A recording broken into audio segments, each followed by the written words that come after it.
Shabbat Shalom. Shabbat Shabbat shalom. shalom. Shabbat Shalom. So here we are for the last part of our presentation, Charlene, for Paul's last Pentecost, Shavuot, Yes, correct? yes, that's right. Yes. Yeah. We're going to be working at the last part 3. We had sort of some information we had to travel through on part 1 and 2 to figure out how we're going to work on this very interesting journey. And Luke has recorded a lot of details in this calendar study. And if we follow them, using reasonable assessments for walking and sailing and waiting and all that kind of stuff, we will find out if we're going to have a 50-day Omer count or if it's going to be 99, because there's some out there that are saying that this is too long of a trip. It had to be a 99-day Omer count. And we know that Moses doesn't sanction a 99-day Omer count. So today we're going to look at the actual events that are happening on the calendar. We're going to put up calendar slides, and we're going to actually travel one day at a time. So I'll explain that as we go through it. There's about 56 slides, but there's quite a bit of detail. So if we're going too fast, everybody has to slow it down and see what's going on. So I will just bring this up, and we're just going to have a lot of fun with it today. I love when we do these with the slides because it really lays out, when you show calendar, it lays it all out so nicely. Yeah. And it's part 3 of 3. Today, part 3 of 3. And we've got, like I said, I think it's about 56 slides. So let's just get started. As we said, this is Paul's Pentecost appointment at Jerusalem. But we might just find out that this is going to be a battle of the calendars. Which calendar is it going to be? Well, it's not going to be Zadok. But anyway, we're going to have a little bit of a review here. We're starting on our section number 10. Remember, we had quite a few sections to cover. And this is going to be section number 10, charting Paul's journey on the calendar. And so far, we have considered lots of necessary information. We've looked at many maps of Paul's third journey. It's his last journey. He doesn't make any more after this. We've looked at a lot of individual locations and their reasonable distances between Philippi up here, going all the way down to Jerusalem. These reasonable calculations were made for walking, waiting times, and sailing conditions for all the various ports. In the chapters of Acts 20 to 24, the testimony has been read to bring everything together for the fine calendar details. We did that in part 2.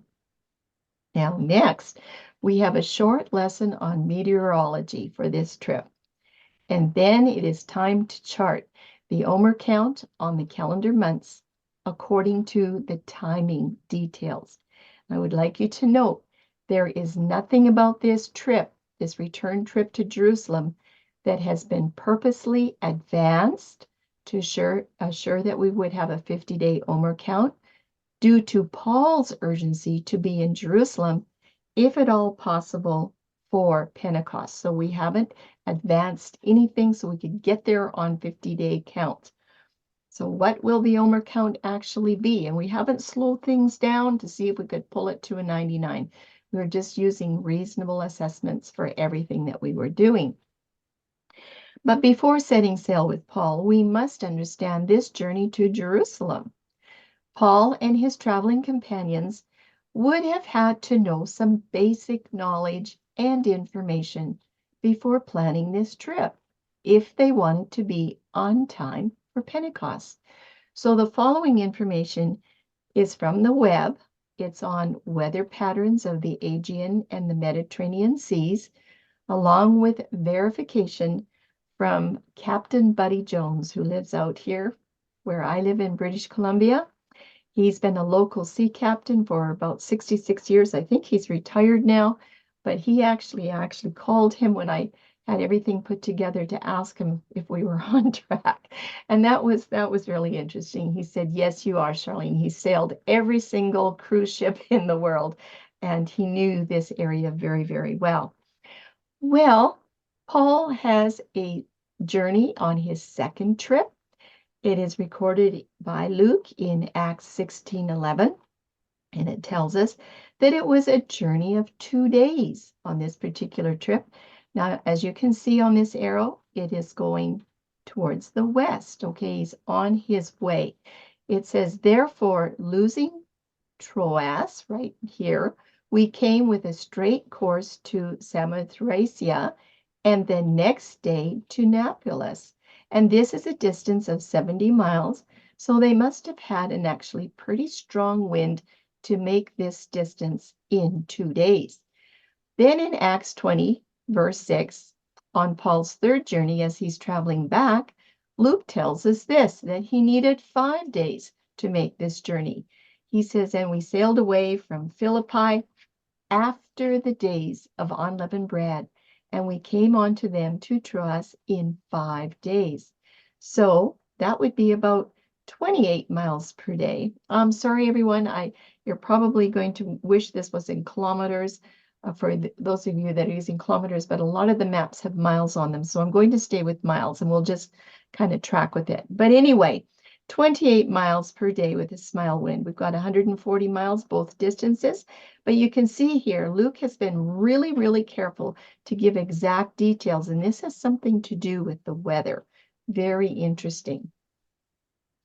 So what is the Acts 20 linkage to meteorology? Well, Paul's return trip to Jerusalem on his third trip has to use many sailing vessels, and these vessels depend on the wind for movement from port to port. During portions of this spring trip, the winds in this area of the earth are called etesians. What in the world is an etesian? Lots of people might not know, so I went and looked it up. This is the English word for the Greek word meltemi, if I'm saying that correctly. The etesians are strong annual prevailing winds that blow from the north over large parts of Greece, the Aegean Sea, and the Mediterranean Sea. I want you to note, though, that the wind experienced at any given location is highly dependent on the local topography. We're going to look a little bit at that. Number 2, time of the year for the etesians. These winds occur from the end of May to October, and they have very strong winds around June and July. And the winter winds are not called etesians, is what I found. During a strong etesian, the trough may extend relatively far to the west, beyond Rhodes, and even to Crete, forming a closed, low pressure, resulting in almost calm winds at Rhodes. Maybe you remember where all these places are on the map. We're going to look at them. I bet you didn't think you're going to have a weather lesson today. Anyway, there's a couple more points. What is the time of the day for these etesians? Well, these winds blow mostly during the day, from about 8 o'clock in the morning to about 8 o'clock at night, and they are their very strongest around 2 o'clock in the afternoon. Often, these winds will die down quickly after sundown, and they come back at dawn. And under the influence of the sea breeze during the day, the etesians become stronger locally, as in the case in the coastal area of northern Crete. Well, that's the time of day. Well, what is the length of the etesians? Occasionally, winds on the first day they can blow all night, and they can often blow for many, many days, up to 10 days. When these winds start, they can get going, and that's what the captains like, because that's when they want to be on the seas. Anyway, these etesians have different speeds as well. Excuse me here. They are usually moderate. However, they might reach gale-like force over offshore areas, reaching their maximum wind speeds around the early afternoon. So that's the speed. What is the force and the intensity of these adhesions? Well, the winds are weaker in May, and they can reach an intensity of force 6. By the end of May, the intensity can be force 7, and it can reach force 8 for a few hours during the hot hours of the day. Well, not everybody is familiar with all of these different wind forces. This is all captain language. So I just have a little chart here of what some of these force winds would look like. You can see force 2 is light, then it goes to gentle, moderate, force 5 is fresh, force 6 is strong. So we're going to be working in these areas right here. And force 7 is also called strong, and force 8 is a gale, okay? So remember, from about mid-May to October, the winds become stronger. You can see that where they start to get stronger. This is in miles per hour, kilometers over here, but you can see how from 9 to 16 to 24 kilometers up to 34 kilometers, you can see how these winds get stronger and stronger.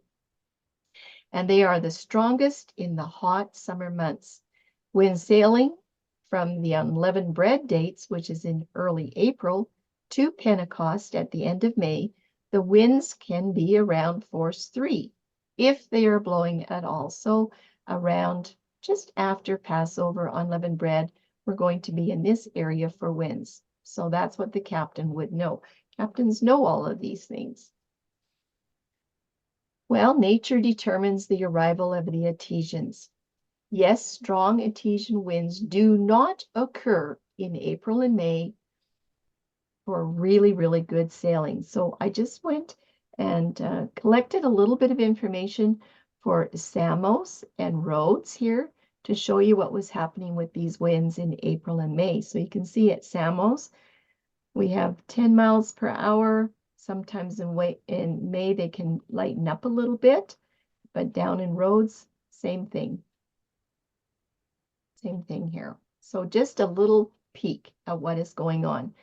Note for the open Mediterranean Sea, we are going to use an average of 10 miles per hour or 16 kilometers per hour wind speed for the beginning of May. We're just going to use an average. We have no other way to calculate this.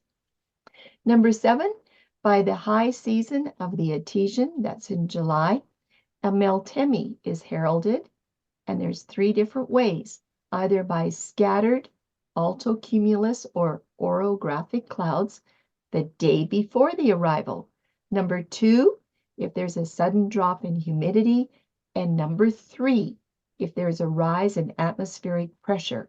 So when these things happened, then the captain knows that something else is going to happen, a Meltemi. It could be that by mid-May of Paul's homeward journey, some of the navigating was determined by clouds, indicating adhesions are coming, and that's going to affect the sailing time. So what about these orographic clouds and the arrival of an adhesion? What are they? And I have some pictures here that will show you kind of what they look like. These big, huge clouds. When a captain sees these clouds, they know that it's time to get moving. Orographic clouds develop in response to the forced air of lifting by the Earth's topography. Like, for instance, mountains. You can see how the air comes up with these mountains here. Forms a great big cloud. Initially, stable air encounters a mountain and is lifted upwards and cools through the expansion as it rises. And these are just some pictures of orographic cloud formations. Well, there's another kind of cloud. It's called the altocumulus clouds. And what do they have to do with the arrival of an adhesion? Altocumulus clouds usually form by convection in an unstable layer aloft, which may result from the gradual lifting of air in advance of a cold front. The presence of altocumulus clouds on a warm and humid summer morning is commonly followed by thunderstorms later in the day. So all these pretty altocumulus clouds, when the captain sees that, they know that there could be a thunderstorm coming. Well, I asked Captain Buddy Jones about this, and he said, yes, sea captains know how to read the clouds in the sky before their sailing days, and they know exactly what to expect. Well, we're still continuing on here with section 10 as we sail with Paul to Jerusalem. There are a few things that need to be considered before we can begin to chart the details given to us by Luke about this return journey back to Jerusalem. Along with the scriptures that have already been read in part 2, we are now ready to chart the details on the covenant calendar. We're going to start with the Passover Spring Festival. Now, I want you to note that Luke has given details in puzzle fashion, all of these calendar details in a puzzle fashion so that we can know exactly when the days of unleavened bread ended. That means we can know exactly the day of the week that Passover actually landed on. So let's chart the Omer count on the calendar months. Are you ready? Our calendar months are going to look like this. This is the first month. It is Abib. They are leaving Philippi for Troas. I'll try to have some maps here so you can orient yourself, okay? The calendar slides will be laid out like this. We will have our first week and then a second week. And then after that, I will move the second week of the calendar up to the first so that you can see what happened on the slide before. We are right now going to lay this out for Passover is on Abib 14. It is on a third cycle. They are in Philippi. The very next day would be the feast Shabbat, or convocation of unleavened bread. And this is the only high convocation that is spoken of in the feast by the disciple John. We know that we need to count out our unleavened bread has 7 days. So there's the 7-day count for unleavened bread. And we all know that right here on this first day of the week after the Shabbat that is within the Passover festival week, this is wave sheet. This is where we're going to begin our Omer count. Please watch the slides. At the bottom, we'll have the Omer counts, okay? Always there where you can watch this count because we're trying to get a count up to 50. Unleavened bread, the 7th day of unleavened bread is right here. It's a convocation. And right there where that blue bar is the end of the unleavened bread week and the end of the Passover festival. Okay, what does Luke tell us? He says in chapter 20, verse 6, and we sailed away from Philippi after the days of unleavened bread, and we came unto them to Troas in 5 days. Okay, so let's put our count. We need to have 5 days, so we've got 4 days left. And remember, we also said that if they were close to a weekly Shabbat, they would choose not to board a ship, okay? But they will be sailing on Shabbats. But if they're close, they will generally stay with the congregation. So here's our first 4-day count that Luke has given us. 4 days. Remember that this top row is from what you saw on the slide before. So here's day 5. And Luke says that they're going to arrive at Troas. And then he gives a little bit of extra information. He said, we came unto them to Troas in 5 days, where we abode 7 days. That's going to include Abib 27th, all the way up to Ziph 3, or month number 2.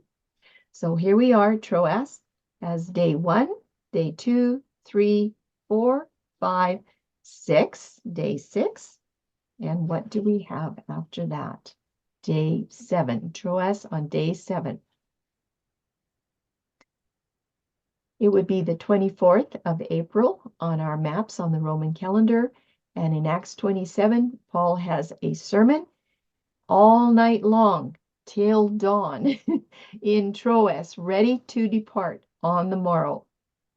But remember Eutychus, and he has some excitement there. What does it say in chapter 20, verse 7? And upon the first day of the week, there we are. That's Troas on day 7. Perfect alignment. On the first day of the week, when the disciples came together to break bread, Paul preached unto them, ready to depart on the morrow. And he continued his speech until midnight. And then you all must remember that Eutychus had that accident. He fell out of the window, he fell asleep, and he died, and he was raised back to life. And then in verse 11, it says that Paul talked a long while, even till daybreak. This was the last time that he was going to be with this congregation. Here's a very important note. The calendar detail that this event occurred on the first day of the week is the information that cements the Passover to the third cycle Tuesday in the year 57 AD. Very interesting information. So why don't we count out these 12 days just to be sure? Is it really 12 days? We need to establish for sure the weekly cycle of the Passover, because if we don't have that right, the rest of our trip could be out of sync. So remember, that is the marker right there for the last day of the unleavened bread. And they started sailing there. Remember, they needed 5 days. They got to Troas. They spent 7 days at Troas. Right there, we can count out our 7 days. They come into Troas. Paul is preaching all night, and he's preparing to leave in the morning. So let's count it backwards. From Omer 15, it's all the way back. Let's see if we can get to the first day of the week. Counting backwards, well, we've got our first count in of 7 days.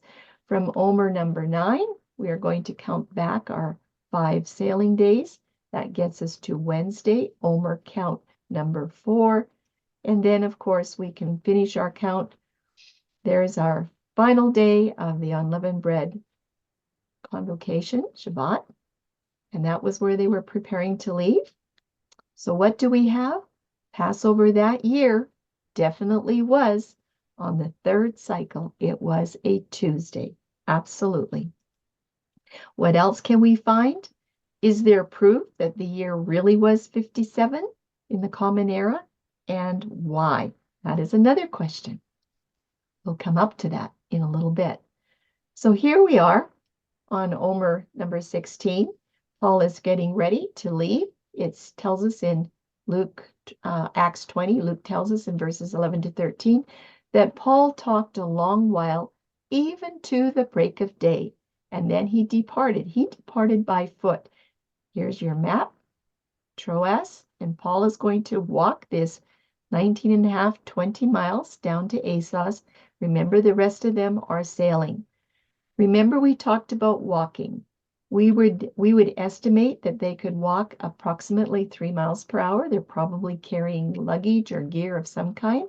So 20 miles, for Paul to walk 20 miles, he's going to need around 6.5 hours. His approximate arrival down to Assos, if he's leaving in the morning, it says at break of day, is probably going to be around noon. Now, the sailing time for the rest of the party, if they're sailing at 60-mile distance at about 7.5 miles per hour for the winds at this time of the year, they need about 8 hours. And they left, they knew that Paul was going to spend time with the assembly, but their arrival at Assos could probably be about 2 p.m. in the afternoon. So they probably got there later after Paul. It tells us in Acts 20:14 that Paul met with us at Assos, and we took him in and came to Mytilene. Okay, next. This is going to get exciting. It appears the ship stopped for a very short while and carried on through this dangerous passage for about 5.5 hours before the winds would die down at sunset. Do you remember anything about this Mytilene moon of Omer number 16, Omer count number 16? We had a slide in part 1 that talked about coming down to Mytilene here. Hope I'm saying that right. This is about 40 miles by sea. Let's just read it in case you don't remember. It is the southeast side of the island of Lesbos. The ship likely stopped there for the night. The wind blew from the northwest at this time of the year, and the harbor would shelter ships from these winds at night. But there are some things to consider. You have to consider if there's no winds to sail, and if it's the time of the dark moon, because some are declaring that when they reached Mytilene, it was the time of a dark moon. You have to consider if the sky is cloudy, there would not be sufficient night light to navigate the intricate passages to the south, coming further south. It would have been safer to wait for daylight before leaving for Chios. And remember, in part 1, our question was this: was there a dark moon at Mytilene or not? We shall see. Well, we're getting close to Mytilene on Omer number 16. And Paul is boarding the ship from Assos to sail down to Mytilene. At this point, it is very crucial to know what's happening with this sail. Remember, many say this was a night of a dark moon. Was it or not? And how can we know? We will further the investigation right now. We're not going to wait, and there could be some surprises. We are going to look at year 57. This is a calendar year from Israel of what's happening in year 57. Our Tekufa is March the 22nd. We now know that Paul's calendar year had a third cycle Tuesday, Passover, exactly the same as the Exodus year of Moses.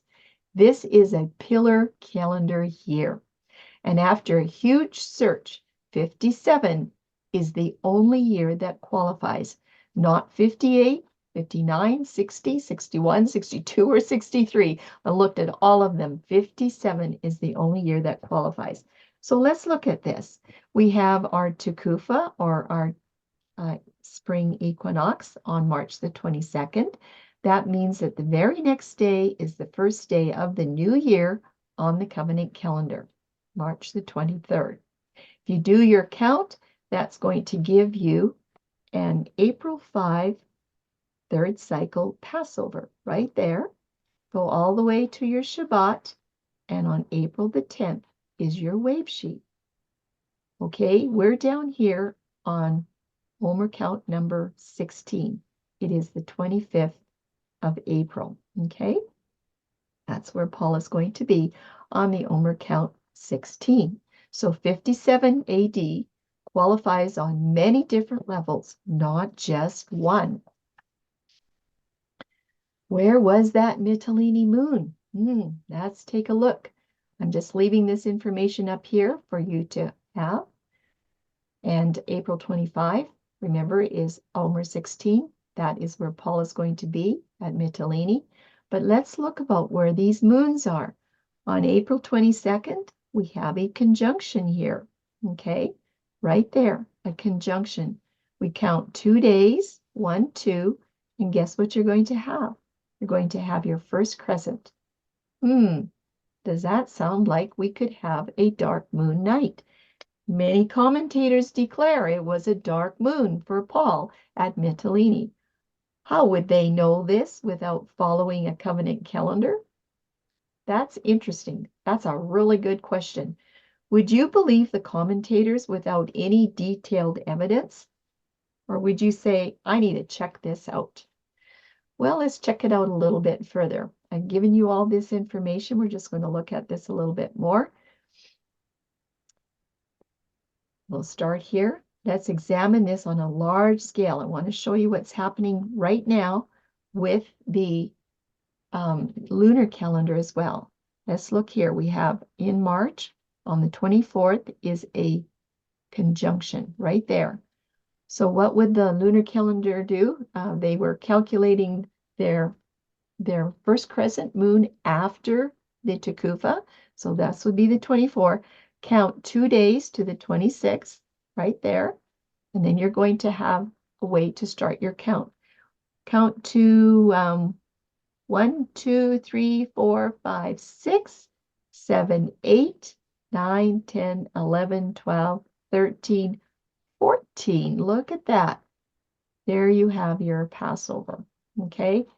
And this is going to be Lunar Abib 14, Lunar Abib 15. Do you know what happens on Lunar Abib 16? Let's just take this to a little bit of a larger scale in 57 AD. Is this enough evidence to prove the lunar calendar is true? Maybe, maybe not. Let's look at a little bit larger scale here. Covenant calendar, first of all, as we had already on the former slide, there is our Tekufa on the 22nd. 23rd is the first day of the Covenant calendar new year. April 5 is Passover on Covenant calendar. April 10 is the wave sheaf on Covenant calendar. When you do the Omer 16 count, you will come to April 25 on Covenant calendar. Now, let's look at the lunar on a larger scale. Right there on the 24th of March is a conjunction. Then what do? We need to count 2 days to find that crescent moon. And then we count our 14 days and we come to the 14th will be a Friday for the lunar calendar, a Friday Passover. Their unleavened bread Shabbat convocation will be right here on a Shabbat, okay? And they do their Abib 16 as wave sheaf. So the lunar calendar does an Abib 16 every single year as wave sheaf. So they're counting their Omer number 1 on the same day as Covenant calendar. That means that on the lunar calendar on the 25th of April, they are going to have Omer count number 16. And then you will see they have another conjunction here, which is going to start their new month. Pardon me, I need to back that up. It is a conjunction. We're just talking about the conjunction right now. Count 2 days to a sliver moon. We will have a pretty dark moon there on the 25th. Absolutely. Conclusion, Mytilene did have a pretty dark moon on Omer 16.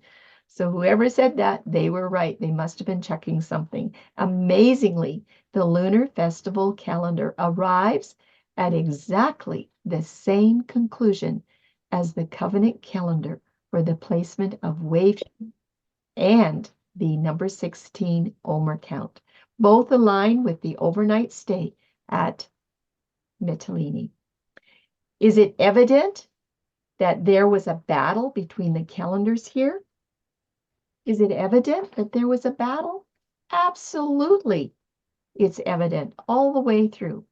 And if you want to see more information on this count to first fruits and whatnot, just look at the Joshua wave sheaf study. It's got a lot of detail in there of how Joshua sets this all down from the count in the Torah. Well, we need to continue on because we're just getting partway through. Moses is a pillar of how to calculate Passover, wave sheaf, unleavened bread, and the whole calendar count. A dark Mytilene moon on 2 different calendars? Yes, absolutely.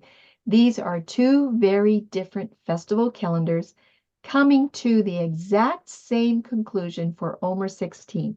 Is there any more discussion needed than that? This puzzle is a calendar cruncher that can only be solved by the blood-ratified covenant calendar. How? Well, we're not going to tell anybody just yet. Okay, so we've got that all figured out. We're ready to go back to our calendar and see what's going on with this trip of Paul and his companions. Remember, there's about 10 of them traveling together. So we've already determined, this is from former slides, that on Omer the 16th, there was a pretty dark moon right there. You've probably recognized that when we're starting out on a new part, that I will pop these little sections right here. So this is where we're starting. Chapter 20, verse 15, Luke says, we sailed thence and came the next day over against Chios. Okay, so they're sailing 70 miles from Mytilene, and it says they're going to arrive at Chios the next day. Lots of interesting calendar language here. Okay, so sailing 70 miles to Chios, all the way down here on this map, and about 7.5 miles per hour for sailing winds would take them approximately 9.5 hours to get there. This is an all-day sail from their port there. Okay, here we are, an all-day sail, and they're arriving at Chios.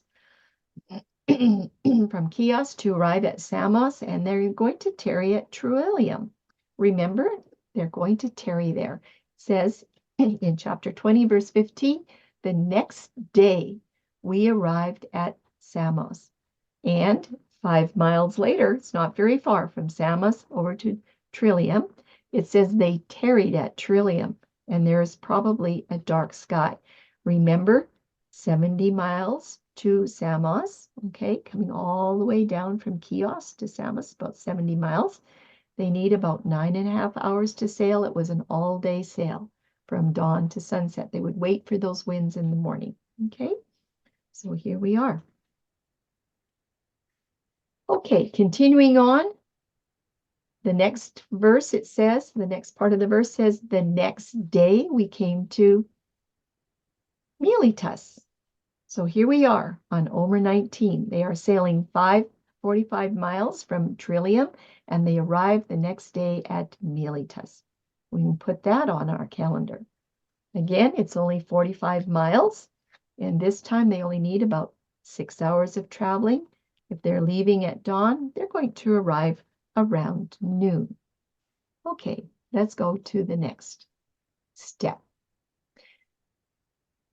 We're going to look at the crossing of the Gulf of Latmus, and the distance to Ephesus is about 38 miles after that. So here we have a note.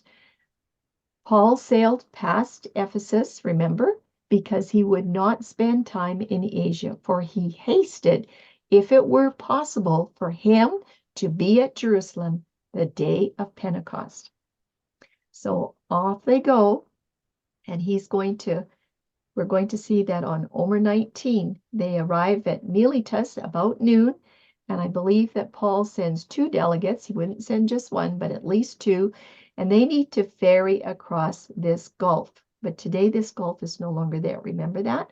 So they ferry across this gulf to Priene, right there, and then they need to walk about another 10 miles. This is 28 miles across the Gulf and about another 10 miles, something like that anyway, to get up to Ephesus. So I'm saying that they need about 5 hours that day to do the first part of their journey.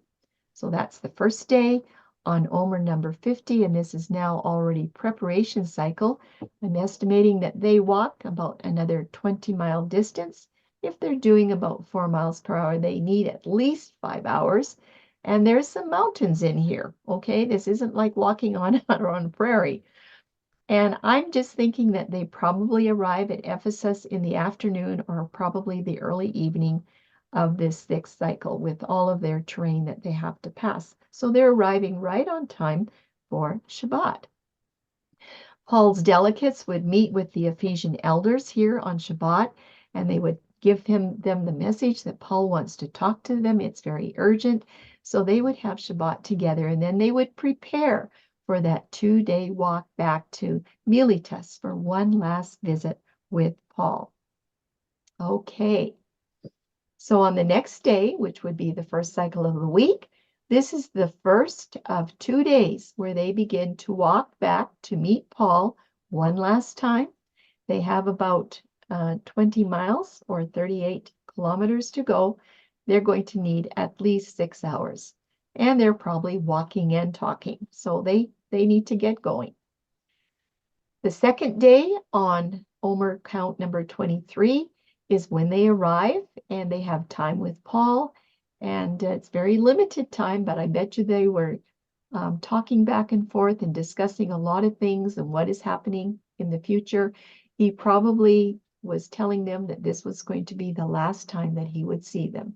He has so much to share with them before he boards the ship for the next day's sail, which is going to be on Omer 24. It says in chapter 21:1, and it came to pass after we were gotten from them, this is the elders from Ephesus, and had launched. So they are preparing right here on this day to get to Kos. They prepare at dawn. Here we go. We're going to be looking at the map from Miletus to Kos down to Rhodes. We'll pick up here from Omer number 24 that they sailed from Miletus and to arrive at Kos. They would have probably needed about 5.5 hours, but they would have anchored there for the night. They wouldn't have been able to get too much further before the winds died down. The next day on Omer count number 25, they are now going to sail 85 miles from Kos to arrive at Rhodes. This is 85 miles, and it says the following day. We can read there what Luke has to say. We came with a straight course onto Kos and the following day onto Rhodes. Very easy to chart, lots of details. Okay, they would have anchored there at Rhodes for that night. They probably had things to unload from the ship and to take cargo onto the ship. Okay, as we carry on, we'll pick up from this area of the map. They're at Rhodes. And because of Patera's location, because this is where they're headed to next, this was likely a very large shipyard for sea traffic, because this is the last stop now before they make a very large voyage all the way over to Tyre. So let's pick up here from Omer number 26. Remember, 70 miles from Rhodes to Patera, and they arrived the following day. Rhodes to Patera, right here. And now we have a question. We've got 500 miles left, 400 or 500 miles left. 400 miles on the sea, and then quite a bit of distance after that. We're already at Omer number 26. Will Paul arrive on time for Pentecost or not? That's always the big question. Okay, it tells us in Acts 21, finding a ship sailing over to Phoenicia, we went abroad and set forth. They're on their way towards Cyprus. Cyprus is a large island here. They're on their way. It was a ship to Phoenicia. Likely it was found in the evening of Omer 26, and they would be prepared to leave in the morning. So preparing to leave on Omer 27, this is on a preparation cycle where they're finding this ship and they're planning to leave and sail for 10 hours that day. The winds are probably going to be a little bit better out there on the open sea. And it says that they're going to pass Cyprus on the left. And the day winds are now increasing to about 10 miles per hour or 16 kilometers per hour. Well, let's just look at Omer 27 and then on to Omer 28. Remembering that the winds do die down at sunset, and then they will set sail again at dawn. There's not going to be any loss of time, and they will sail another 10 hours on Shabbat. 10 hours of sailing time on the preparation day, and they can probably get 100 miles and 10 hours of sailing on the Shabbat. A lovely day on Shabbat. We're still working on our count here, trying to get across this sea with a long voyage. This is the first cycle of the week, Omer number 29. Again, the winds do die down at sunset, and they would just keep going there at dawn, sailing all day on the 29th, probably making around 100 miles per day, and the same with Omer count number 30. So 200 of the 400 miles had been accomplished, and it did say, remember, that they were passing Cyprus on the left in the forenoon. I say it would be in the forenoon, probably around 11 to 12 o'clock in the morning. And they would have stronger winds now, hopefully, to get to the last little part over here to Tyre. Going to continue on as we get through this journey. We have here at chapter 21, verse 3, that they landed at Tyre, for there the ship was to unlade her burden. And then in verses 4 and 5, and finding disciples, we tarried at Tyre 7 days. So here they are on Omer 31. Tyre. The ship arrives, it's unloading its cargo, and the disciples are found, and it says that they're going to tarry at Tyre for 7 days. 7 days? Well, they must have some time. Paul must think that they're going to be there on time. But there's only 20 days left till Pentecost.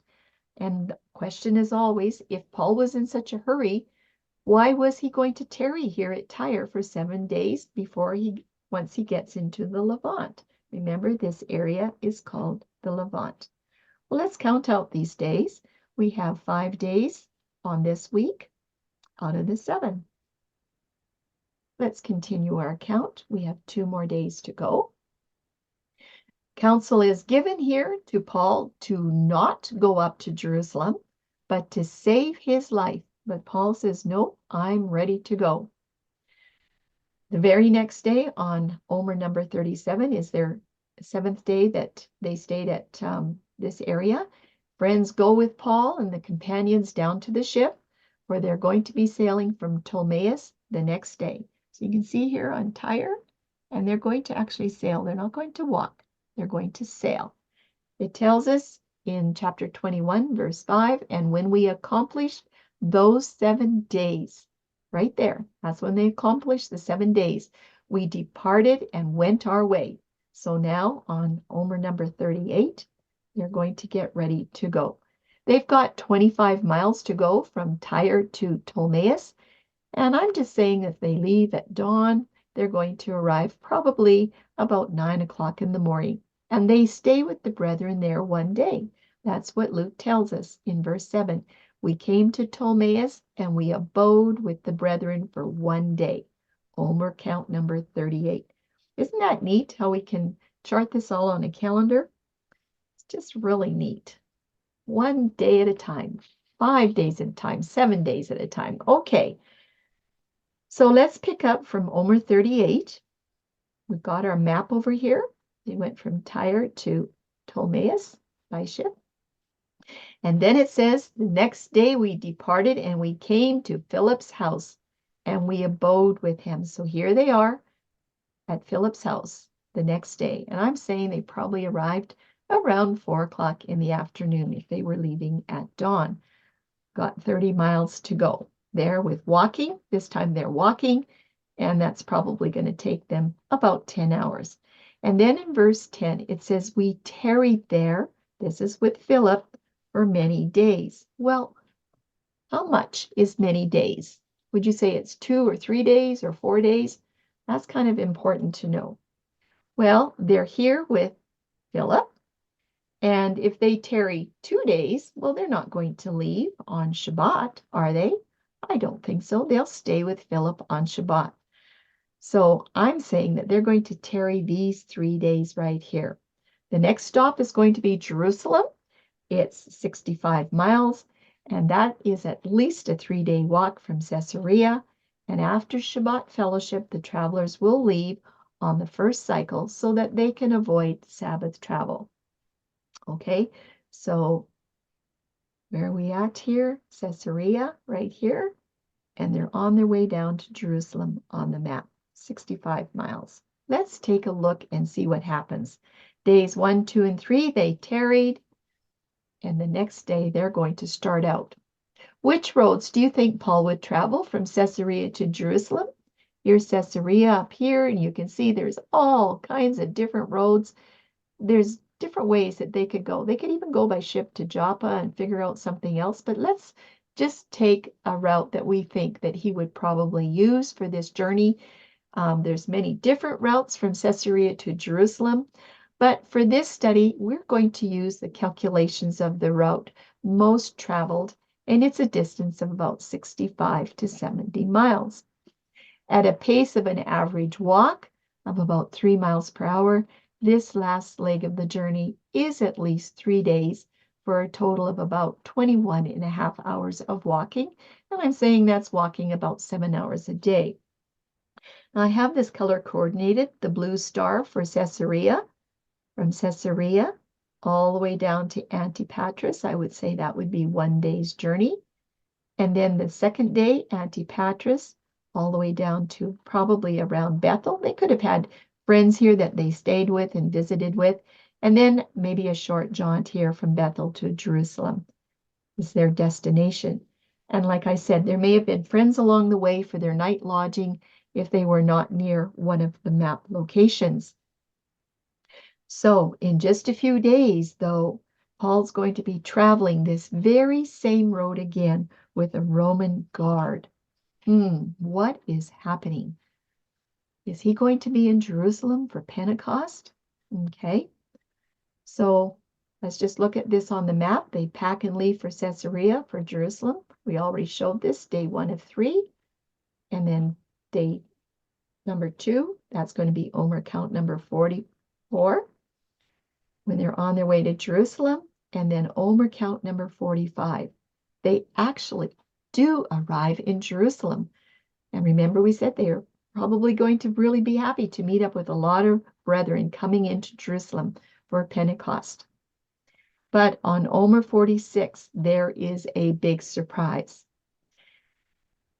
Luke tells us on the following day, Paul went in with us onto James, and all the elders were present.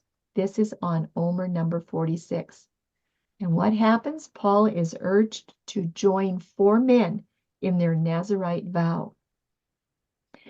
According to the best calculations, yes, we do agree that Paul arrived in Jerusalem on count number Omer 45, and this is well before the 50th count. We still have a couple of days to go. But the question is Paul going to be in Jerusalem for Pentecost? Did he have the right count? Because there's a lot of other things that are happening now. Why was Paul having difficulty in Jerusalem? Because that's exactly what was happening. James and the elders were very, very happy with Paul's report of his ministry with the Gentiles. However, other Asian Jews that were attending Jerusalem for Pentecost were circulating rumors that Paul was teaching many to ignore the decisions of the Acts 15 Council. And this Acts 15 Council was for the Gentiles, what to do for the Gentiles to bring them in to the gospel message. James and the elders felt that if Paul would join the 4 men that were finishing their Nazirite vow and pay their sacrificial expenses, that's what would happen if you would join a vow, that this would prove that he had not forsaken those important principles of Acts 15.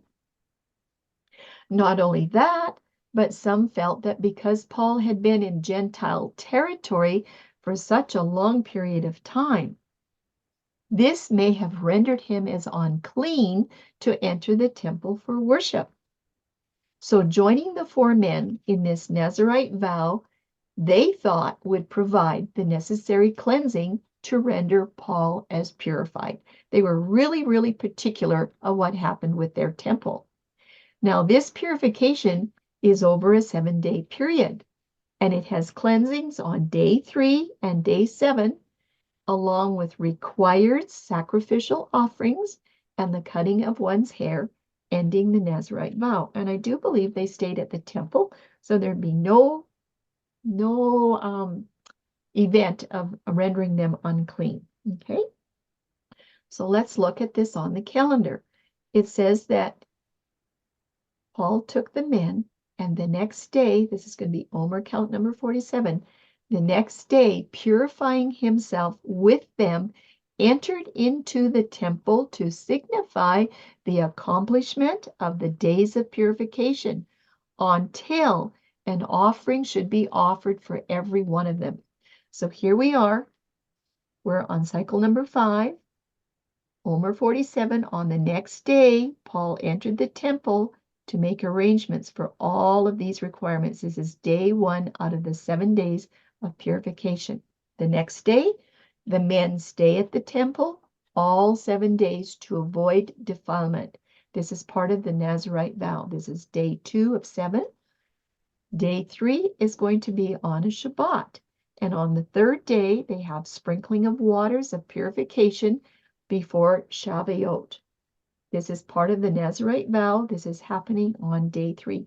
This is Omer count number 49. You can see that there? 49. day 1, 2, and 3 out of 7 out of this Nazarite vow count. Oh, well, let's take a little bit of a break and look at this Nazarite vow at Jerusalem. When it came to the Nazarite vow, each one could fix the length of time for their vow, usually 30 days, and it is usually not more than 100 days. At the Feast of Pentecost, this is Acts 21, Paul took on himself the Nazarite vow as recommended by James and the elders, as given in the following description. Because there are options for a Nazarite vow. And this is a quote taken from Lindsay's Acts, by the way. The ceremonies involved took a longer time than Paul had at his disposal, but the law permitted a man to share the vow if he could find companions who had gone through the prescribed ceremonies and who permitted him to join their company. This permission was commonly granted if the newcomer would pay all of the fees required for the whole company. This is a fee for the Levite for cutting the hair, and fees for the sacrifices, all kinds of fees, and finished the vow along with the others. 4 Jewish Christians were performing this vow, and they agreed to admit Paul to their company, provided that he would pay their expenses. So what does Paul do? He joined their Nazarite vow. Paul consented. He paid the charges, and when the last 7 days of the vow began, he went with them to live in the temple, giving the usual notice to the priests that he had joined in regular fashion, he was a sharer with the 4 men, and that his vow would end with theirs. So everybody knew what was going on. The Nazarites retired to the temple during the last period of 7 days because they could be secure there against any accidental defilement. Okay, so we've already charted on our calendar. They had 3 days in the temple. So now let's look at what's happening next. Well, we have Omer number 50 is the next day. And this happens to be day 4 out of 7 for this Nazarite vow. Paul and 4 men are where? In the temple on this 4th day of the Nazarite vow. And they're still in the temple on the 5th day of the Nazarite vow. This is the day after the Omer count, number 50. And the next day, they are still in the temple on their Nazarite vow, 6 days out of 7. But what happens on the 7th day? Let's read it. Acts 21:27. And when the 7 days were almost ended, the Jews, which were of Asia, I'm saying of Ephesus, when they saw Paul in the temple, they stirred up all the people and they laid hands on him because Paul had brought converted Gentile Trophimus, who was an Ephesian, into the temple. The Jews of Ephesus felt that this act may have polluted and defiled their temple, and they angrily removed Paul from the temple. They shut the doors in the event the temple was polluted, so nobody could enter. And their intentions were to kill Paul, but those intentions were foiled by the Roman captain. So look what happened here. Paul was just finishing his 7th day of this Nazarite vow, and he gets arrested. Oh my goodness. Like, what's happening here? Let's keep looking. Luke says, on the morrow, that's the next day, the Roman commander freed Paul from his bondage to appear before the Sanhedrin council. In 23:10, Luke goes on to say, and when there arose a great dissension, the commander, fearing that Paul would be pulled to pieces by them, commanded the soldiers to go down and take him by force from among them and bring him into the barracks. Okay, so Paul appears in the council with the chief priests, and he's placed in secure Roman custody right here on this day. And the night following, Paul has a vision from Yahusha that all is well. Paul is promised protection in this night vision here on this next day. Because remember, it said the night following. You have to come to this day. And then in 23:12, it says, and when it was day. So here he's at night with his vision. And then when it was day, here we are. It's a Shabbat. And when it was day, the Jews had made a vow to kill Paul. Chapter 23, verse 23, Paul is moved with 200 soldiers, 70 horsemen, 200 spearmen on Shabbat night. Lots of things happening. Can Paul do anything about it? Not one single thing. But it's going to get interesting. Rome's seriousness about Paul's protection.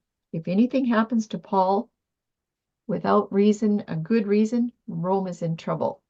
Upon discovery that Paul's life was in danger, calls were made immediately to move out at the 3rd hour. This would be about 9 o'clock at night because the Romans have 4 watches in a night.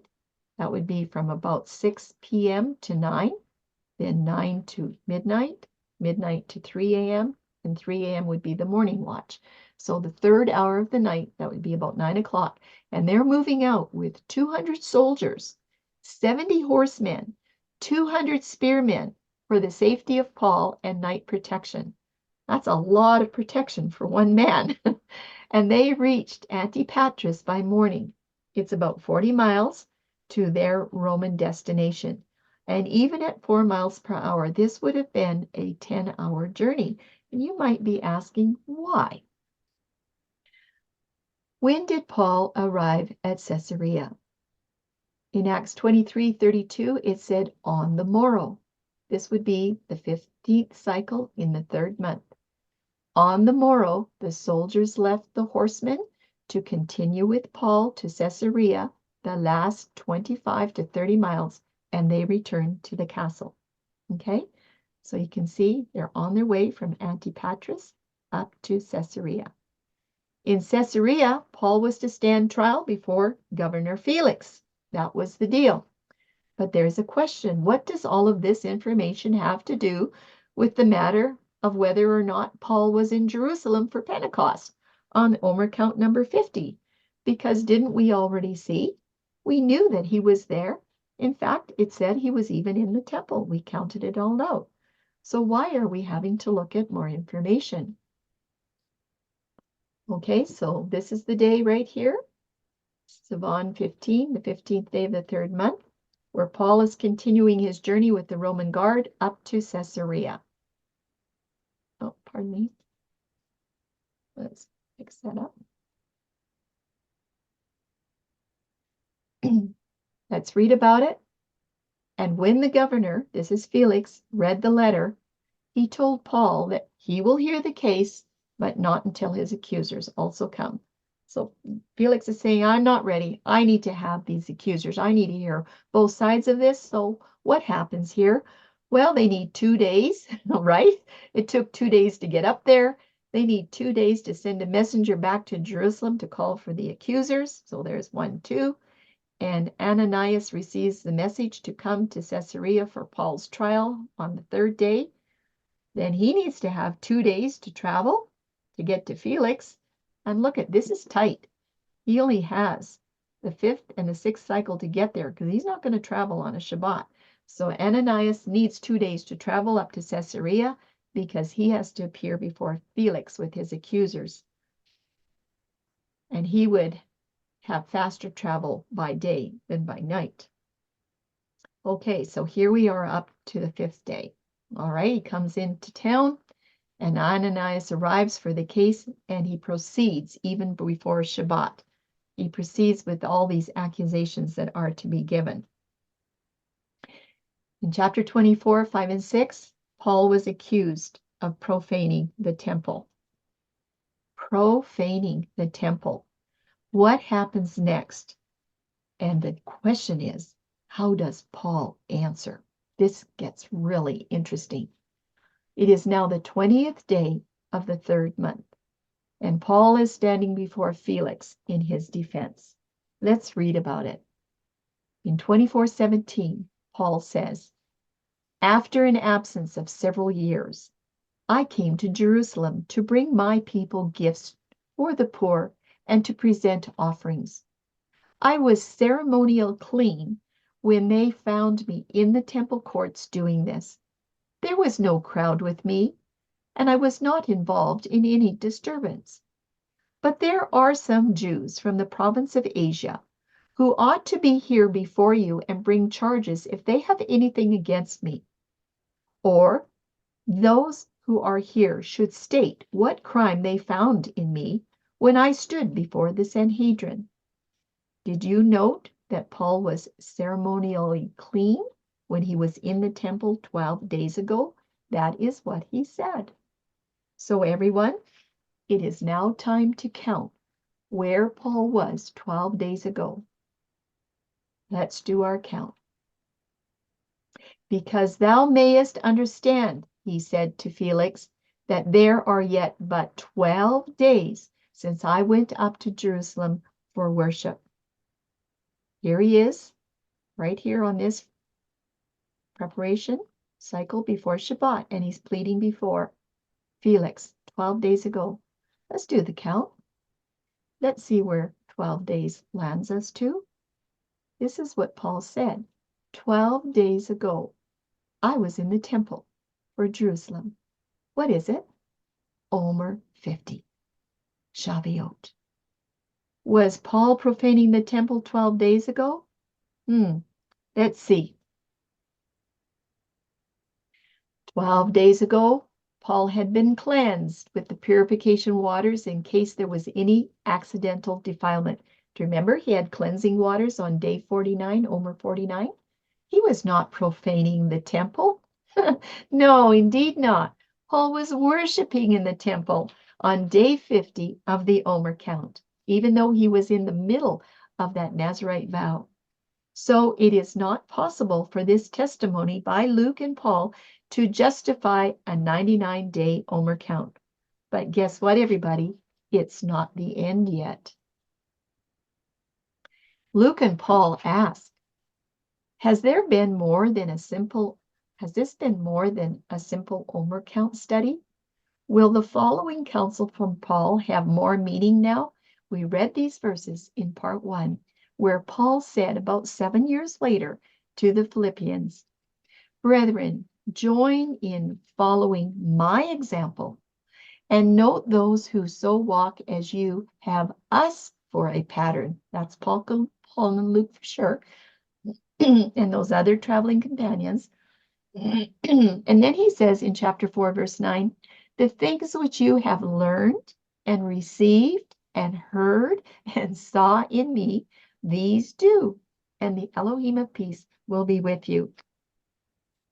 Was Paul also conveying to his audience to follow his example in the calendar timing for Yahuwah's worship statutes? Do you think he was serious about this? Is this more than just a 50-day Omer count study? As we finish up here, let's pull everything together.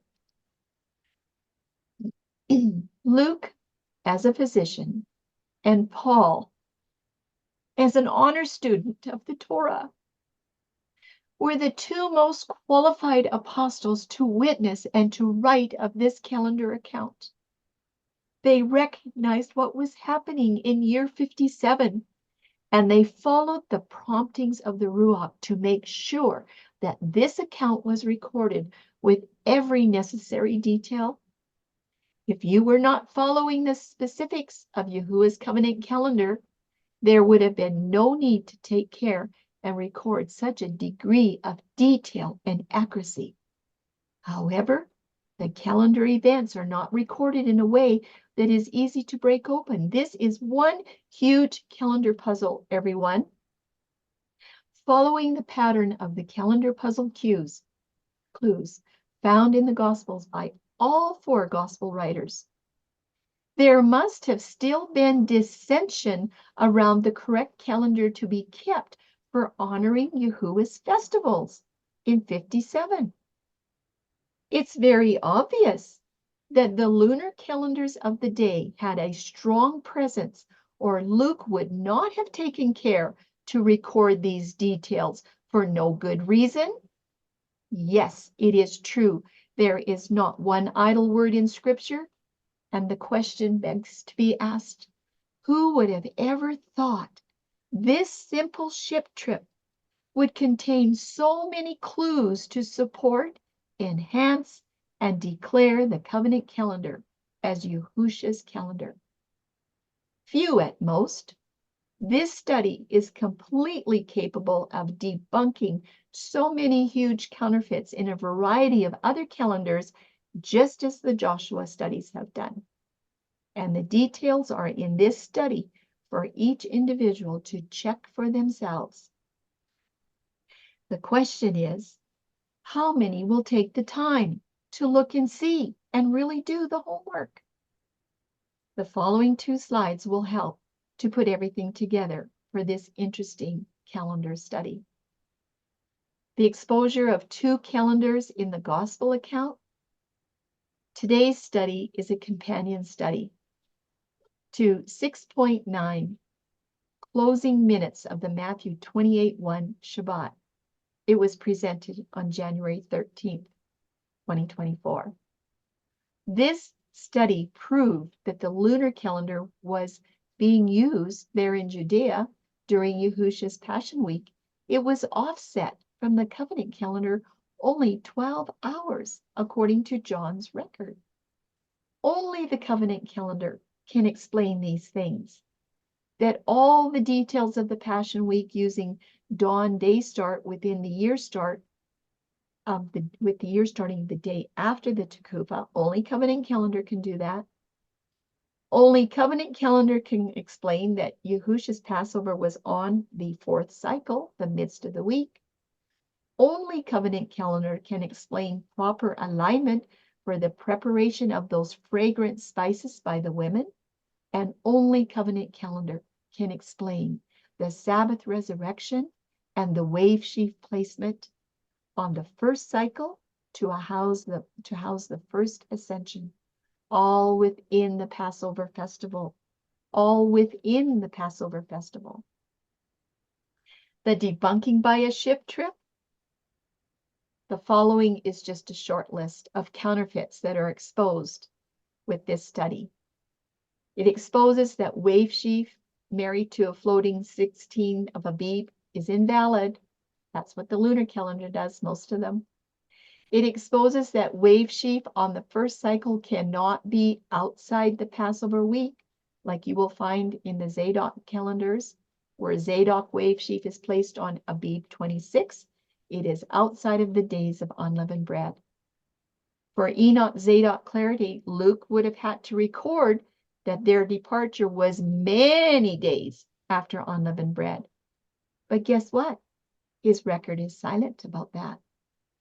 This study debunks the moon month year start.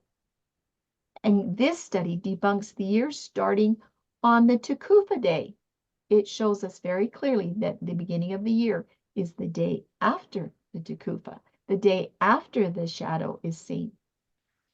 This study proves that the lunar calendar at that time had completely transitioned to using the moon after the equinox, not the moon before the equinox, which was happening about 45 years earlier. This study proves that the year had to be 57, as it is the only year closely associated with the lunar calendar. Why? To declare a dark moon on Omer 16.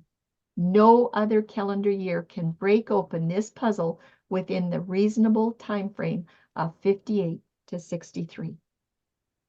You know what? This study shows covenant calendar is beginning to really crunch other components of counterfeit calendars. What is the epilogue for Acts chapters 20 to 24? With Luke's care to amazing details of this event, it is impossible for Pentecost to be at any 99-day Omer count. That doesn't work anymore.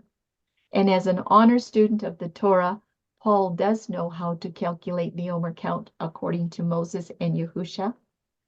Point number 3, this fourth witness is about 27 years after the crucifixion, and it also acknowledges all the spring festivals were still being honored and kept according to the everlasting covenant calendar. Everyone, this witness is exactly the same calendar count as Exodus 12. Luke and Paul now ask, are there any further questions, anybody? And that's the end. Thank you for being here. May Yahuwah give you wisdom and understanding as you count out his Omer and hopefully seek to totally understand his blood-ratified covenant calendar. Send your questions and comments to questions@studythecalendar. Thank you for being with us. Shalom.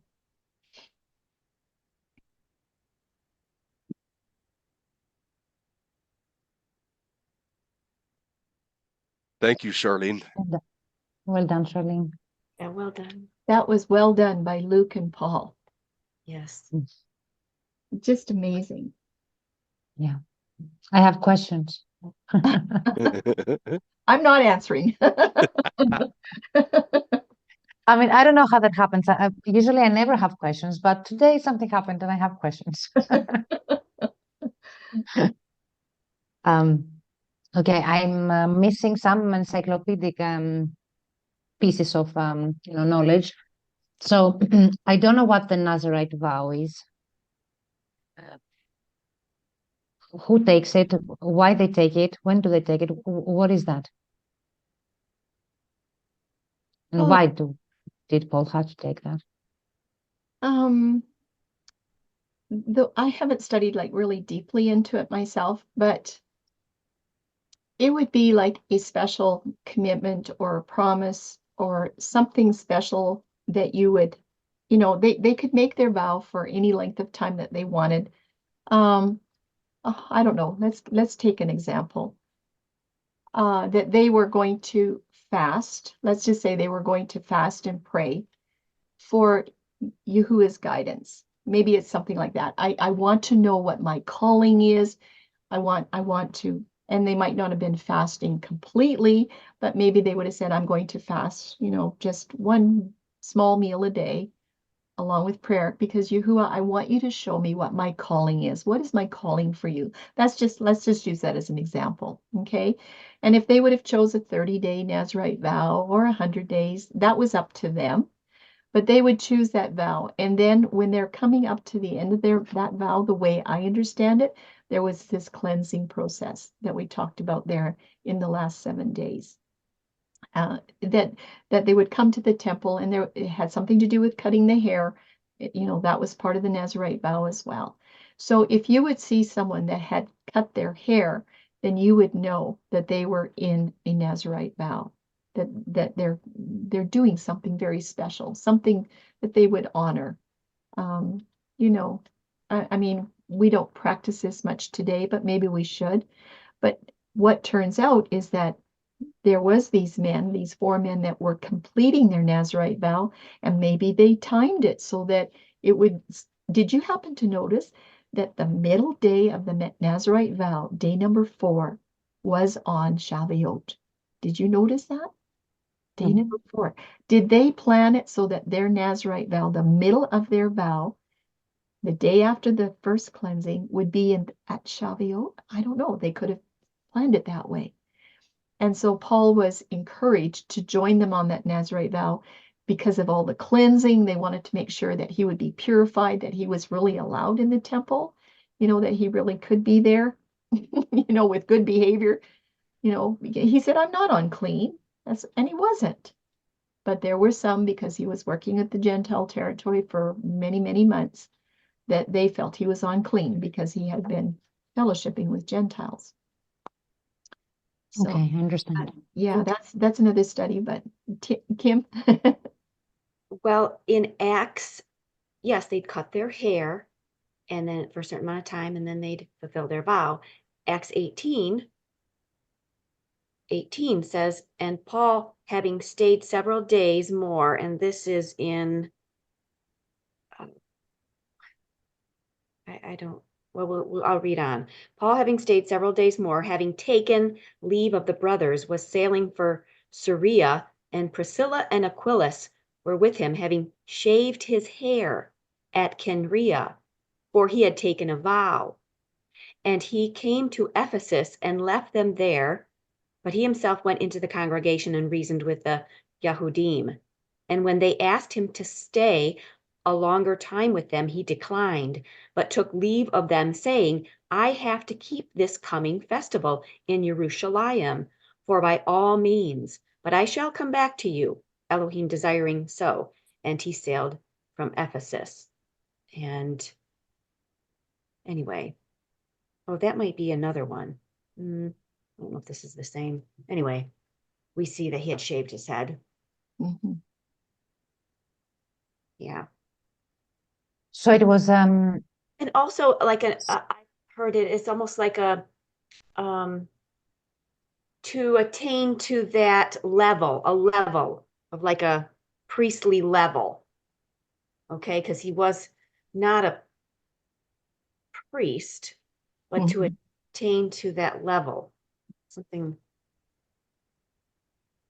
Anyway, I'll just It's a personal and Yeah. public statement of conviction to a belief structure. Yeah. Conviction to the point of being in covenant, purposefully being in covenant. That's a nice way of saying it, because that's exactly what it is. okay. I suppose you could say it was kind of like, some people, they're baptized, and then perhaps they might fall away for a little bit, and then when they come back to be in covenant, many of them want to be rebaptized. They want to reaffirm publicly what their confession is, not just privately in a baptism, but they want to have witnesses that I'm making a change here in my life, and I'm going forward. Just as an example. Okay, I get it. I understand. The This the is pub this is yeah. the public portion of it is not to say rah rah rah, look at me. Mhm. It's to witness what you have done so that the people that are witnessing it will hold you accountable. Look, Mhm. you've done this. Are you going back on it? That's Mhm. what the public portion is for. Mhm. Yeah. I And it's understand. number 6. So if you want to read further about it, it talks about Numbers, the book of Numbers, chapter 6, number about 6. the Oh, Nazarite vow. it So escaped that from me. I don't remember it, even though I've read Numbers. Okay. I'll read it again. Okay.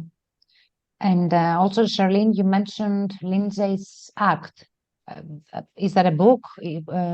What is that? You know what? I just A found it. reference. I found it on the internet. I'm not sure. It probably is a book.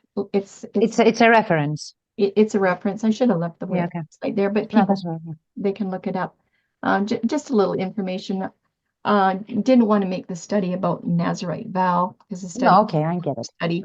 So, but a lot of people don't understand. So that was just a little portion to help people fill in the void of understanding perhaps about the Nazarite vow, and that they had exceptions, they had rules, well, we can adjust this so that, but those 4 men had made their vow to end at a certain time. So Paul was joining them on the last 7 days of their vow.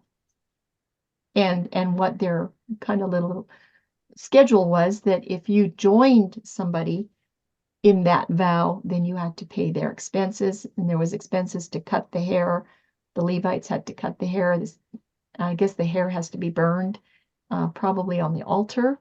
It has to be burned, and there was, just some things that went along with it, and that all had to be done at the temple. I think they had to live at the temple. There was places to live at the temple so that they would not become unclean like the day before their vows ended, and then they have to start over. Yeah. Okay. The other question I have is about the dark moon, which I understand that you don't have the answer, but I just wanted to mention it anyway. How these I can't find the word now anyway. How did they know about the dark moon? I mean, where did that understanding came from? Who has an idea why that played a role? I mean, It's just in my research, they just said it was probably a dark moon. I think myself that they knew about the covenant calendar back then. They knew there was another calculation of a calendar going on, but of course, the lunar calendar of the priests at the temple was very, very strong. They had been keeping that for hundreds of years. Whether it was the moon before the equinox, Teshuvah, or the one after, the lunar calendar was very strong. But there must have been some people that understood the covenant calendar for that comment to be made. you said that you showed that even with the lunar calendar, there would be a dark moon Both of them. in Mytilene. Because on the lunar calendar, their first fruits was the exact same day as covenant Yes. first fruits. And so the count to 16, it wouldn't matter which calendar you were using. Count Omer 16 had a dark moon on either calendar. That's the Yes. interesting. That's why at the very beginning, I had 4 puzzle pieces. Remember the 4, if I can remember what they were, 4 puzzle pieces. Miletos, Mytilene, the Gulf of that Gulf, and then the Nazarite vow. Those are 4 calendar clues as to what's going on in this study. And that dark moon was a big one. So, you know what, when you're counting all this out and then you go, okay, now I need to go, because the moon phases, you can get those. That's calendar that I showed is from Israel. You can find it on time and date. It's got all the moon phases on it. We've done many, many calendar studies with the moon phases for John chapter 7, for Matthew 28, for Yahushua's, many of them, and they're accurate, okay? So the thing is, okay, now I need to go and do this count. And when I looked at the count, I went, oh, my goodness, this Omer 16 is landing for lunar calendar and covenant calendar. They were both. That's why I'm saying this study was a battle of the calendars. This is not just a study of is this a 50-day Omer count? This is way more than that. And I think this was recorded by Luke with very, very intricate details to make sure that there is no question that Luke and Paul and the other 8 companions, they were traveling on a covenant calendar schedule. There's Yes, no, unfortunately, on their last stop, they didn't give us the exact days that they stayed. They said many days, so we don't really know when they started their last leg of, trip back to Jerusalem. Could be, as you said, 3 days, but many days could be 4, 5, 6, well, 7. Who knows? the thing is that you have to look at where Shabbat lands. That's why we talked about that in parts 1 and 2, this thing about many days. That's why you have to watch, because Shabbat is going to be a marker. They would not travel on Shabbat. No, They definitely, but they could stay longer. More days after They Shabbat. They could. could stay also on the first cycle, also the second cycle after Shabbat. Yes, Yeah. the week.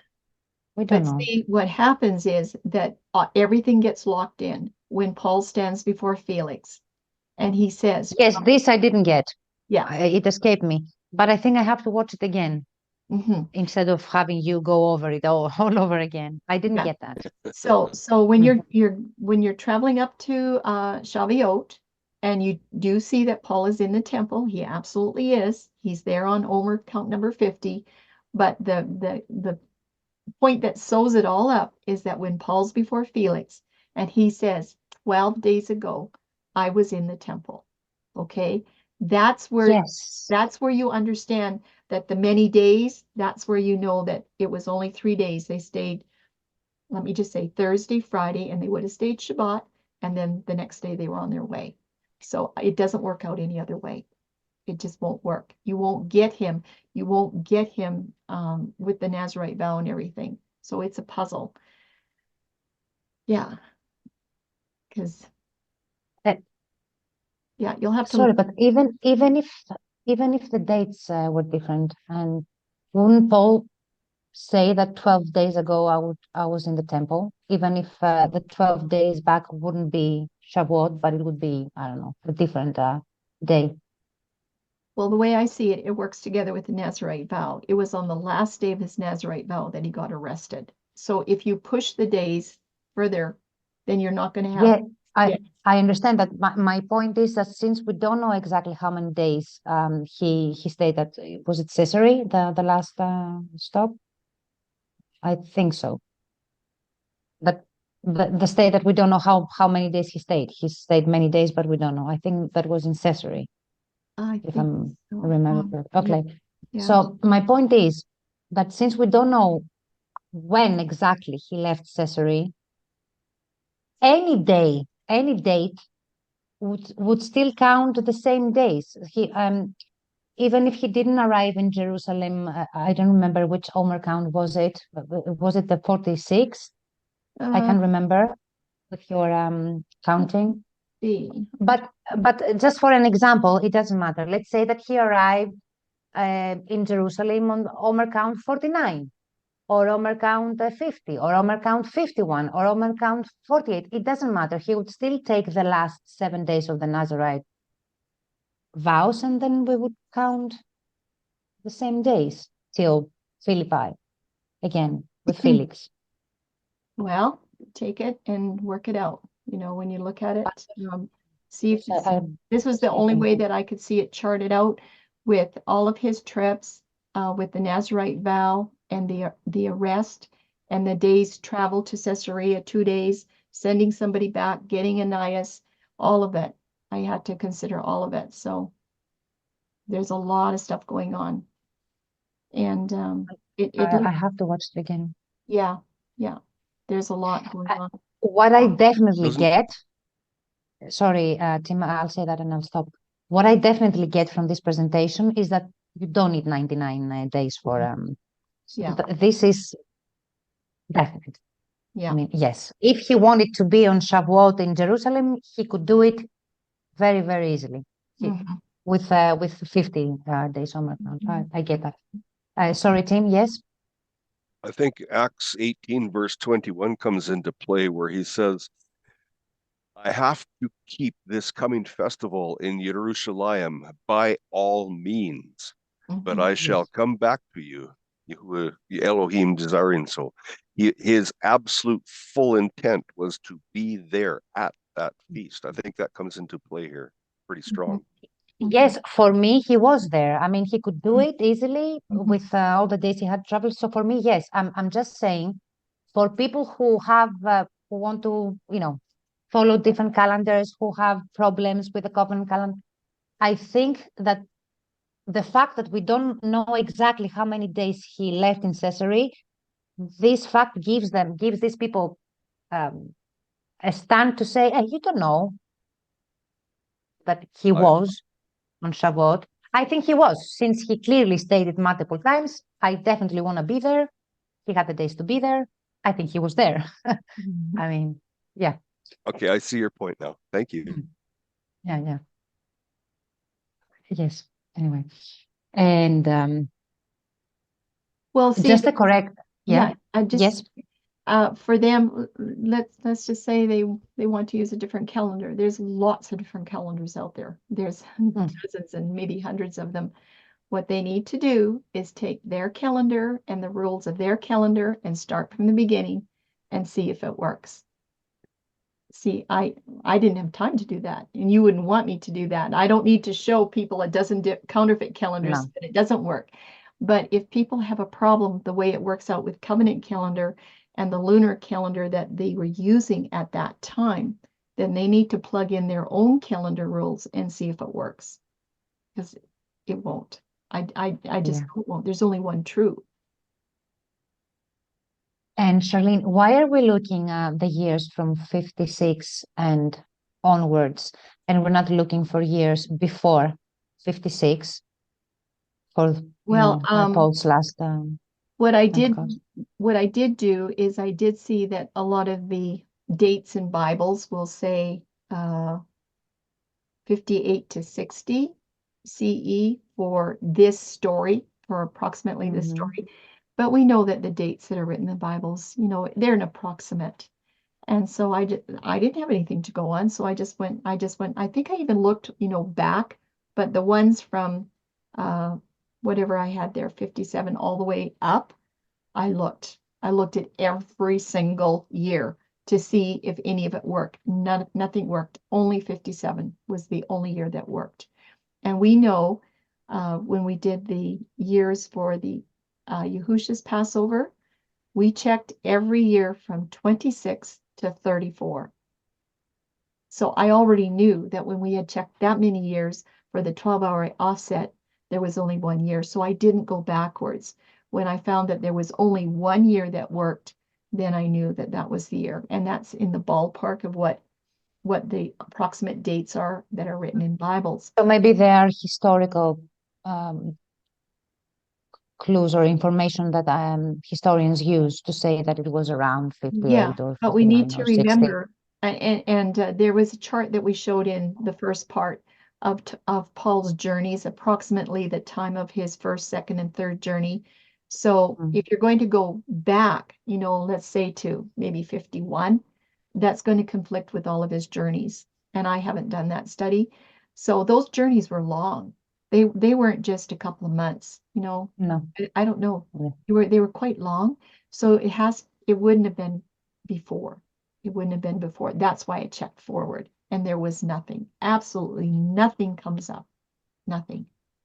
Because what you have to work with is that lunar moon when it starts the year. And lots of times it starts very, very late. It'll start very late in the year. It could start near the end of April. And it's all over the place. This was the only year that worked. And that's why I'm thinking that that's why Luke must have recorded this, because there was a big battle going on now. I don't know what in Jerusalem, Pentecost was the same day for everybody. The lunar calendar, there was no, there would have been a 12-hour offset perhaps because they're doing the sunset day, but basically the day season would have been the same date on the calendar. So. Okay. So Yeah. when you say no other year worked, you mean have the same Shavuot with lunar and covenant calendar both? They had the same. That's what you I mean. looked at everything. Yeah. It's a lot of work. It's also got to take into consideration the wind speed and the distances to travel and the distances that were accomplished. Mhm. That has to determine it too, because if you go a month later, the speed of the wind would not support the distances that were traveled. Mhm. Or it works both ways. It seems to me that when you get into the hotter months, your wind is increasing in speed. So Yes. you would make your trip quicker, way quicker. Okay. So I didn't calculate. Well, see, covenant calendar isn't going to be later, but lunar calendars would be. Lunar calendars would be later. If Passover is not till the end of April, and on this one it was around April 5, then everything's almost set off about 3 weeks. And that happens quite a bit. Yeah. That's happening this year, where the lunar calendar has Passover on April 22nd, and our is going to be around April 2nd, where we are in Canada, probably, an estimate. So that's already 20 days, 3 weeks difference. Yeah. Okay. But And if you're not familiar with lunar calendars and how they work, if you're only familiar with Zadok, then you wouldn't really have an idea how the lunar calendar works. Zadok calendars, they stay pretty much the same. They're that first Tuesday, of the year after they see their shadow, unless they're going to add in a week.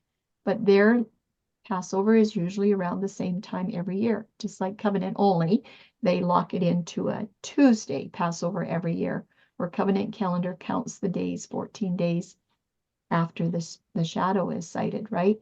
But on lunar calendar, now last year in 2023, the lunar calendar was about 2 days after, 2.5 days after covenant calendar. This year it's about 22 days after, 20 days after. So it makes that much difference in 1 year. And next year, who knows where it'll be. Yeah, so Paul having formally followed a lunar calendar, knew that this year was crucial for him to, they knew he was walking in the way of, I'll say, Paul, as Paul says, the Messiah. They didn't claim him as Messiah, the Unbelieving. Jews. And so for him to show up at Shavuot, Pentecost, and then they knew he probably kept a dawn to dawn start. He had changed his ways. And so it made a powerful statement that he was there. Like Charlene said, a battle of the calendars. So any other year wouldn't have, the other years would not have made such a big, I don't know, a point, I guess, or difference. I mean, I think it was a powerful statement of him being there that day. And with, Can you repeat that, Kim? What's your thinking? That's this year was a powerful statement. Why you say that?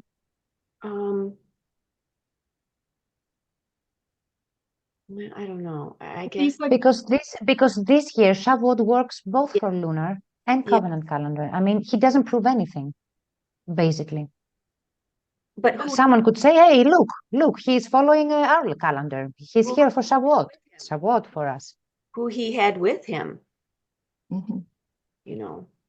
I don't know. The thing too is that Paul used to be one of them. He used to be a Pharisee. Okay. And he did make a lot of changes after his experience on the road to Damascus when he got turned around and became a follower of Yahusha and a worker for him.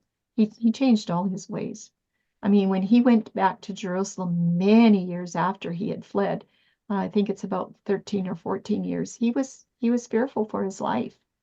But the disciples welcomed him. They saw a change in him. So I'm pretty sure after all these years of Paul keeping covenant calendar, those Jews at Jerusalem knew what he was doing. They knew he was on covenant calendar. And like Kim said, there was 10 of them. There was not just Paul. There was Luke, who was well respected. Luke and Paul and 8 traveling companions. They were all together as a witness. Very strong witness. Yeah. Well, and you have to ask yourself too, why didn't he go up for Passover? Why did he stay in Philippi? That was a question of mine, generally for feasts, but especially Passover, because Passover required sacrifices in the temple. And I had this question: how did the disciples, the believers, who knew covenant calendar, how were they keeping Passover when they had to sacrifice the lamb, the lamb in the temple? If the dates were so different and they were keeping so different dates, how are they keeping, the ritual, let's say the instructions for Passover lamb? And Well, After the crucifixion, they did not need to sacrifice any but longer. before, the believers. before, mhm, I'm talking about before. mhm. Well, from what Were they going on their own to sacrifice the lamb, their lambs in the temple? How did that work? Well, from what we can find so far, Yahusha did not attend the lunar festivals in Jerusalem unless he decided to go up in the middle of the week to teach on a Shabbat. He did not attend them. He did not sanction them with his presence at all. And So his they follow- weren't required to keep Passover in Jerusalem. They could keep it in their own. oh, you know what, Tim? This is going to be a John 7 study. Yeah. I can see That's the next our next presentation. Well, it's in 6 parts right now, but can we just say that when Yahusha came, and you might remember him met the woman at the well in John chapter 4. She said to him in Samaria, she said, "Where do we go to worship?" They had a temple up there in Samaria. Okay, they had it there for a long, long, long time. Are we supposed to worship up here or down in Jerusalem? I think it's verses 19 and 20 in John chapter 4. And he says the time is coming and now is when you worship neither here nor there. You worship in spirit and truth. What he was saying, worship me. I am the temple. I'm the tabernacle. It's me. Yep. You know, you don't have to go there. Worship me. You're right here. I'm telling you who I am. I'm the one. And so the disciples that were with Yahusha, they didn't have to go. They were with him. They had the most precious tabernacle right among them. And this is something we don't understand. So I don't know, Kim, did you want to read that? Because it's just those verses are so neat when you actually understand the context of what's really happening. Go ahead, Kim. Yeah, John 4 was start at 19. The woman said to him, Yahusha, Master, I see that you are a prophet. Our fathers worshipped on this mountain, but you people say that in Jerusalem is the place where one needs to worship. And Yahusha said to her, Woman, believe me, the hour is coming when you shall neither on this mountain nor in Jerusalem worship the Father. You worship what you do not know. We worship what we know, because the deliverance is of the Yehudim. But the hour is coming, and now is, when the true worshipers shall worship the Father in spirit and truth, for the Father does seek such to worship him. Elohim is spirit, and those who worship him need to worship in spirit and truth. And it's interesting that, because Charlene was saying that Yahusha didn't go up for the Jewish feasts, the feasts of the Jews, and in Acts 21, they're upset with Paul because they said, this is the man who is teaching all men everywhere against the people and the Torah and this place. And besides, he also brought Greeks into the set apart place, etc. So he's teaching people to be against the people and the Torah and this place, Jerusalem. And we know Paul didn't go up for that feast of unleavened bread. He was in Philippi. Yeah. It's with, right? And so he comes for Jerusalem and they're upset with him. What are you teaching these people, Paul? We worship where we are at. That emphasizes in John 4:23 when it says the true worshipers. Have to accent those words very, very strongly. There's worshipers and there's true worshipers. And Yahusha was identifying the ones that believed in him specifically. Don't forget too, when Paul was ready to return to Jerusalem, he was not in Philippi. He was down further in the southern part, and he was going to return, and maybe he felt like he would return for Passover. I don't remember those details, but he had heard that there was going to be somebody there to take his life, taking the ship from the southern part, just going. So that's when he went back up to Philippi, and then he spent Passover with the assembly up there, and he decided to go a different route. And that's where he picked up Luke, and then at Troas is where he met up with the rest of the group, and they all had offerings and gifts to bring to Jerusalem, so they traveled together. So he changed his plans, and because he changed his plans, he was in Philippi for Passover. But he might have decided to go to Jerusalem for Passover, but because of that threat on his life, he decided to go the other way. We had that too. Okay. And Charlene, my last question that I didn't get is, how did that presentation show us that the moon doesn't start the moon month? Excuse me. Why? Okay, so are you talking about whether it's the conjunction, the sliver moon? What do you? No, in the end, at the end of your presentation, you gave us 4 points that this study absolutely proves them, and one of those points was that the month doesn't start with the moon. Oh, okay. Well, if you start the month with the moon, you're going to be off on your count, because was it 2 days after? Boy, you're taxing my memory now. But if you're going to start the month with the moon, you are going to be about 3 days past on your count. So then, but then again, for the lunar calendar, because it landed Passover. See, Passover is not the same day on the lunar calendar, but Wave Sheaf, No. because of the placement of Wave Sheaf. But they're doing Wave Sheaf on a Beep 16, like they still do. Lots of them still do a Beep 16 every single year. So if Passover lands on a Friday, they still have a Beep 16 on the Sunday. Like covenant calendar goes to the Shabbat, and then the next day is first fruits, Wave Sheaf. So the moon starts their calendar. Yes, it does. Sighting of the moon. Yes, it does. It starts their calendar. You're having something very similar happening in this study that happened at Yahusha's Passover with the 12-hour offset. It's very, very similar. In a lot of ways, it's very similar.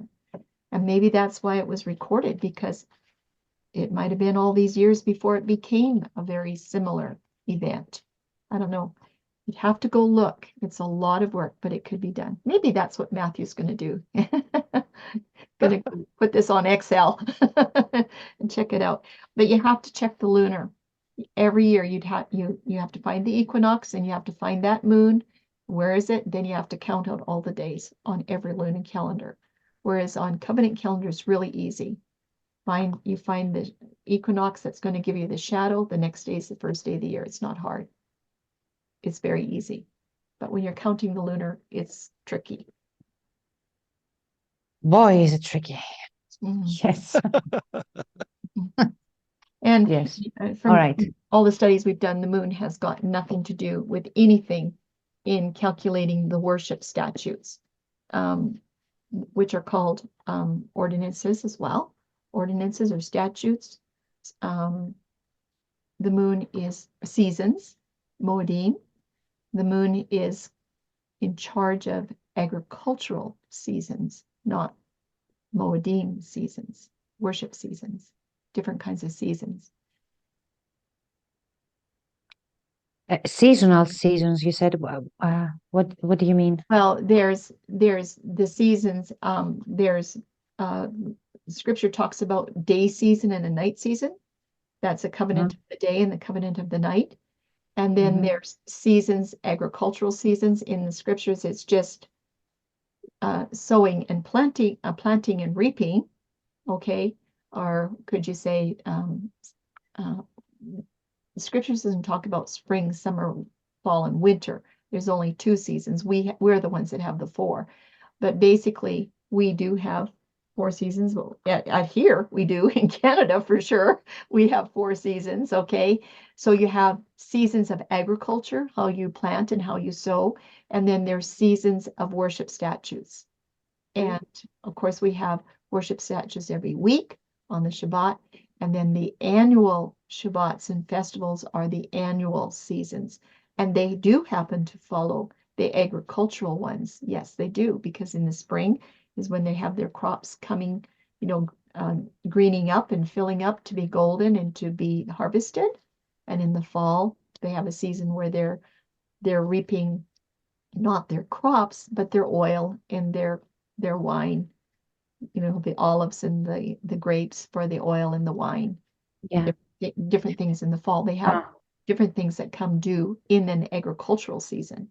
So the moon is in charge of working together with the sun to bring us those agricultural seasons for sowing and for reaping. Right. But the festivals sort of follow Mhm. the agricultural seasons, Yes, even metaphorically. yes. They play around. They- You know what they- you reminded me now, Charlene. Yes, Tim, I'll ask after you. They Go on, work Tim. in conjunction together. They're not the agricultural seasons don't time the feasts, but they work No. in conjunction Yes. together directly. Like an extra witness. Yes. Yes, I understand. Mhm. Charlene, now that you mentioned agricultural seasons, I remember that for weeks and weeks now, I have this question I keep forgetting to ask you. Why do people believe that wave sheaf is barley and not wheat? And you say that it's wheat. How did they get to the barley? You know what, Tim? I don't know how they ever chose barley. I really don't know. Because I heard that barley comes first. So first you reap the barley, and then you reap, and then during Shavuot you have the wheat. So fresh fruit is too early for wheat. Well, So it has to be barley. that's not because that's not the way it is. They're in the greening. They're barley is not golden grain at Passover. Where did barley come from I don't know. in people's understanding? It I Tim, don't- you know. Talmud. I believe Oh. it's to do with the process of harvesting, and they demand that since something had to be harvested, that it had to be fully ripened wheat. But okay. it's the greening. The wheat was in the greening stage. It doesn't mean it was full ripened and to be ready to be fully harvested. ripe. Yeah. yeah. Yes, yes. It needed another 50 days to get to the golden stage where you would reap it, and that would be Shavuot. But barley was the same. Barley was in the greening, but barley might ripen a little bit sooner than wheat, but it's not barley. And I just want to stipulate that it's not us that says it's or that it's wheat and not barley. It's the scriptures Mhm, that says that. I remember. I remember the scripture and the commandments, the instructions for mhm, the Fine. very thin flour. And yes, I Yes. remember. mhm. I just don't, I was wondering where did it come from, that debate, barley or wheat? Well, I Clearly, know. we have to have debates now about every single detail on the Yes, scriptures. exactly. But I know that it does talk about two, I think it's in Kings where they offer 2 loaves of barley bread, but that's not in Torah. So I know that that was done. So I don't know, Maria, if they picked that up from the pagans. I have no idea. But it's sure stuck. That was something that got me questioning, looking for the barley, because I asked that same question. Where did all that come from? Now I still like, where did it really come from? But when I looked it up, I found where it was written in the Talmud that's Mm. or the Mishnah or the Talmud that you have to bring barley, and I thought that's It- Questionable source. yes, and so that set me on a journey with more questions, Mm. Yeah. I was on a Zoom last night explaining to a person, and the guy was asking me, how come there's so many details? How come you have to get so detailed in these studies? Why can't it be simple?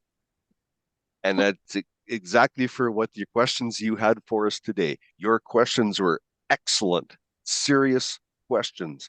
And if we don't dig in to get those details, we haven't completed the study.